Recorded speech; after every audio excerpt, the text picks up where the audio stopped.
Hello बच्चों, तो चलिए इस प्रश्न को पढ़ते हैं। डी बट्टा D x sine square cot inverse वर्गमूल 1 - एक्स बट्टा 1 + एक्स का मान है। तो यहाँ पर देखो, हमें चारों विकल्पों में से सही विकल्प का चयन करना है। ठीक है, तो प्रश्न में आगे बढ़ने से पहले इस प्रश्न से संबंधित जो मुख्य उदाहरण है उसकी हम चर्चा कर लेते हैं।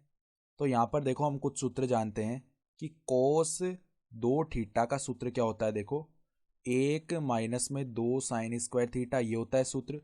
और ये किसके बराबर होता है? 2 कोस स्क्वायर थीटा -1 के बराबर भी होता है। इस हिसाब से अगर देखो हम 1 - कोस 2 थीटा का सूत्र लिखना चाहें ना, तो वो किसके बराबर आ जाएगा? 2 साइन स्क्वायर थीटा के। और यहाँ से अगर 1 + में कोस 2 थीटा का सूत्र लिखना चाहेंगे ना, तो वो क्या आ जाएगा? 2 कोस स्क्वायर थीटा के। तो ये दोनों सूत्र हमें पता होने चाहिए। ठीक है, तो अब देखो, हमारे पास से जो अवकलन के अंदर फलन है उसको एक बार लिखते हैं। उसको एफ एक्स बोल दिया हमने। एफ एक्स बराबर में देखो साइन स्क्वायर, और यहाँ पर क्या है? कोट इनवर्स वर्गमूल के अंदर देखो क्या है? वर्गमूल के अंदर 1 - एक्स बट्टा में 1 + एक्स है। ठीक है, ये पूरा पद है। सही है। तो अब हमें इसका क्या करना है? अवकलन करना है। तो अवकलन देखो कैसे करेंगे हम। पहले हम एक प्रतिस्थापन करते हैं। एक्स के स्थान पर हमने रख दिया कोस 2 थीटा। सही है, इसको समीकरण 1 बोल दिया हमने। तो अब देखो, एफ एक्स बराबर में क्या आ रहा होगा? एफ एक्स बराबर, मतलब एफ एक्स नहीं, इसको वाई बोल लेते हैं। तो वाई बराबर में देखो क्या आ रहा होगा?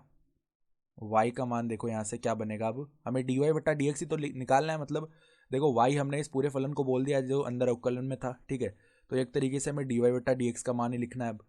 तो वाई बराबर में देखो, अब यहाँ पर मान रख लेते हैं एक्स बराबर कोस 2 थीटा। तो साइन स्क्वायर देखो कोट इनवर्स, और वर्गमूल के अंदर देखो 1 - कोस 2 थीटा बट्टा में क्या है? 1 + कोस 2 थीटा। ठीक है, तो अब देखो 1 - कोस 2 थीटा ये क्या हो जाएगा? 1 - कोस 2 थीटा होता है हमारे पास में 2 साइन स्क्वायर थीटा, और 1 + कोस 2 थीटा ये होता है हमारे पास 2 कोस स्क्वायर थीटा। ठीक है, तो अब देखो, अगर हम देखें तो साइन इनवर्स क्या बन जाएगा हमारे पास? कोट इनवर्स, देखो साइन इनवर्स नहीं है, साइन स्क्वायर है, माफ़ कीजिएगा, यहाँ पर साइन स्क्वायर है। ठीक है, तो साइन स्क्वायर और कोट इनवर्स के अंदर क्या आ जाएगा? यहाँ पर 2 साइन स्क्वायर थीटा बट्टा में 2 कोस स्क्वायर थीटा बनेगा। सही है, जो कि 2 से तो 2 विभाजित हो जाएगा। और साइन स्क्वायर थीटा बट्टा cos square theta tan square theta, उसका वर्गमूल लेंगे तो केवल टेन थीटा आ गया। सही है, ये पद आ गया। और यहाँ पर देखो इस हिसाब से पद है। तो अब देखो, कोट इनवर्स एक्स को अब हमें बदलना है किस में? अगर हम इसे बदलना चाहें किस में? साइन स्क्वायर तो वैसा का वैसा ही है। और हम जानते हैं कि जब भी देखो ऐसा लिखा हुआ होता है, किस प्रकार से, कि कोट इनवर्स एक्स, तो इसे हम क्या लिख सकते हैं? टेन इनवर्स 1 बट्टा, नहीं देखो ऐसे लिख सकते हैं, कोट इनवर्स एक्स प्लस में टेन इनवर्स एक्स। इसका मान किसके बराबर होता है? पाई/2 के बराबर होता है ना। तो यहाँ से देखो कोट इनवर्स एक्स का मान हम क्या लिख सकते हैं? पाई/2 माइनस टेन इनवर्स एक्स। तो अब देखो ये क्या बनेगा? अंदर हम क्या लिख सकते हैं? पाई/2 माइनस में टेन इनवर्स टेन थीटा। तो टेन इनवर्स टेन थीटा ये बन गया। तो अब देखो इसका मान क्या आएगा? साइन स्क्वायर, अब पाई/2 माइनस ये तो थीटा ही आ गया। अब साइन पाई/2 माइनस थीटा क्या होता है? Cos theta. ठीक है, तो ये कोस स्क्वायर थीटा आ गया ना वाई का मान। तो देखो, जो एक्स का मान है कोस 2 थीटा है, और वाई का मान क्या गया? Cos square theta.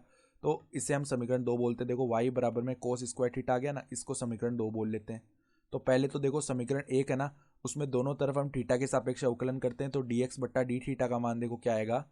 यहाँ पर कोस 2 थीटा का अवकलन करेंगे तो पहले तो देखो माइनस का साइन 2 थीटा आ जाएगा। सही है, ये आ गया इसका अवकलन। फिर श्रृंखला नियम से 2 थीटा का पुनः अवकलन होगा तो 2 बाहर आ गया, तो -2 साइन 2 थीटा ये आ गया। फिर देखो हम समीकरण 2 में दोनों तरफ थीटा के सापेक्ष अवकलन करेंगे तो डी वाई बट्टा डी थीटा का मान देखो क्या आएगा? पहले यहाँ पर 2 कोस थीटा आ गया, फिर यहाँ पर देखो कोस थीटा का पुनः अवकलन करेंगे तो क्या आ जाएगा? माइनस का साइन थीटा, ये पद बना। तो हमारे पास क्या आ जाएगा? -2 साइन थीटा कोस थीटा ये आ गया। तो अब देखो डी वाई बट्टा डी थीटा बट्टा में डी एक्स बट्टा डी थीटा, इसका मान याद किया तो डी वाई बट्टा डी एक्स आ जाएगा। यहाँ से देखो -2 साइन थीटा कोस थीटा बट्टा में देखो क्या आ जाएगा? यहाँ पर क्या मान था? -2 साइन 2 थीटा, तो -2, और साइन 2 थीटा का सूत्र क्या होता है? 2 साइन थीटा कोस थीटा, ये पद है। तो अब देखो यहाँ पे 2 साइन थीटा कोस थीटा से 2 साइन थीटा कोस थीटा आपस में शून्य हो गया। तो हमारे पास देखो माइनस माइनस प्लस हो गया, तो हमारे पास बचा क्या? केवल 1/2 बचा। तो dy बट्टा dx का मान 1/2 आ रहा है, यानी कि विकल्प बी जो है ना 1/2 हमारा सही विकल्प हो जाएगा। तो आशा करता हूँ कि आपको ये प्रश्न समझ में आया होगा। धन्यवाद।